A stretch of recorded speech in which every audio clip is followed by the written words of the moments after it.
ఒకడు తప్ప తాగినక్క తల్లి పిల్లని అడగడు. వాడు మృగమైపోతుండు బాలిక ఎముడవుతున్నాడు. మృగమైపోతుండు బాలిక ఎముడవుతున్నాడు. అందమైన ఆడపిల్లకి నింద పడుతుంది, అందుకే కూలిపోతుంది. కన్న జీవితం కల రాసినట్టు నలిగిపోతుంది, చివరికి బలి అయిపోతుంది. అందమైన ఆడపిల్లకి నింద పడుతుంది, అందుకే పోతుంది. కన్న జీవితం కలసినట్టు నలిగిపోతుంది, చివరికి బలి అయిపోతుంది.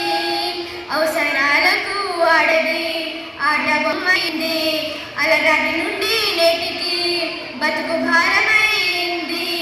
కన్న వాళ్ళకు బరువై, చేసుకున్న వాళ్ళకు బానిసై, పుల్ల మధ్యలో లేడి అయి పూట పూటకు బతుకు